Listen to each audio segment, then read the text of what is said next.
Mtu wa Mungu, nataka nikuonyeshe ni kwa nini lazima usome vitabu vya unabii na uvielewe. Ni lazima. Ni kwa nini? Angalia katika kitabu cha Ufunuo sura ya kwanza kuanzia mstari wa kwanza mpaka wa 3, inatosha kabisa kutupatia picha kamili ya ulazima wa kusoma vitabu vya unabii na kuvielewa. Kwa sababu wapo watumishi ambao watakwambia kwamba sio lazima uelewe unabii, sio lazima usome kitabu cha Ufunuo, inatosha tu kusoma tu mafundisho na historia. No, si kweli. Yesu alisema kwamba tusipoelewa mifano hatuwezi kupata wokovu. Kumbe ni lazima tuelewe mifano. Amesema hivyo katika Marko sura 4 mstari wa 10 hadi wa 12.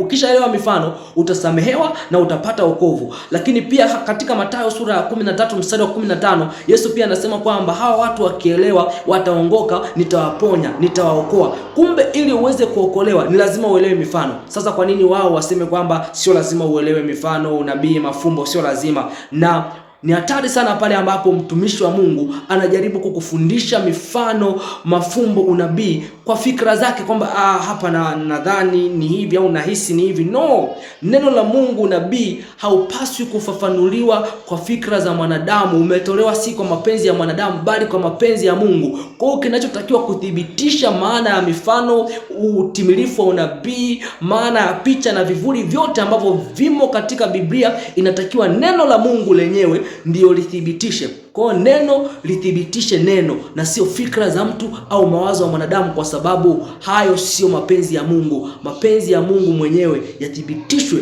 kupitia neno la Mungu. Kwa hiyo tukiona hapa sasa tunaonyeshwa ulazima wa kusoma. Angalia, anasema kwamba ufunuo wa Yesu Kristo aliopewa na Mungu awaonyeshe watumwa wake mambo ambayo kwamba hayana budi kuwako upesi. Naye akatuma kwa mkono wa malaika akamwonyesha mtumwa wake Yohana aliyeshuhudia neno la Mungu na ushuhuda wa Yesu Kristo, yaani mambo yote aliyoyaona. Heri asomaye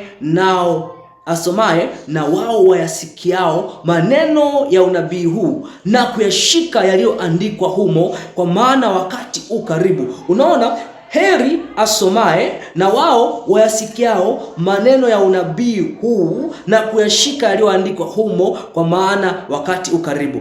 Kama sio muhimu, kwa nini Yesu Kristo atume wapa ufunuo? Kwa nini Yesu Kristo atoe wapa unabii? Kwa nini Yesu Kristo atume unabii kwetu kwa ajili yetu? Kwa nini? Ni kwamba kupitia huu ufunuo tutaweza kuona mlango wa kuingia katika uzima wa milele. Kwamba ni lazima, ni muhimu. Kama isingekuwa muhimu kusoma hivi vitabu, kama isingekuwa lazima kusoma hivi, basi kusingekuwa na haja ya Yesu kutuma. Na kwa nini asisitize kwamba heri asomaye na kuyashika? Maana yake kumbe hautakiwi kuishia tu kusoma, inatakiwa uyashike. Sasa unashika kitu gani? Ili ushike inabidi kwanza uelewe. Maana ya kushika ni kutenda au kutendea kazi. Biblia mara nyingi inaposema kulishika neno la Mungu humaanisha kulitendea kazi neno la Mungu. Sasa kama hujaelewa hii mifano, picha, vivuli ambavyo vimewekwa, ambavyo vimeandikwa humu kwenye kitabu cha Ufunuo, kama huwezi kuelewa uhalisia wake, huwezi kuelewa maana yake, utajikuta umeshika kitu ambacho si mapenzi ya Mungu. Ukishika kitu ambacho si mapenzi ya Mungu, ukishike, maana yake utatenda kitu ambacho si mapenzi ya Mungu. Na ukitenda kitu ambacho si mapenzi ya Mungu, Yesu atakwambia kwamba ondoka kwangu, sikujui wewe. Maana hapa wanaingia wale tu walioyatenda mapenzi ya Baba wa mbinguni.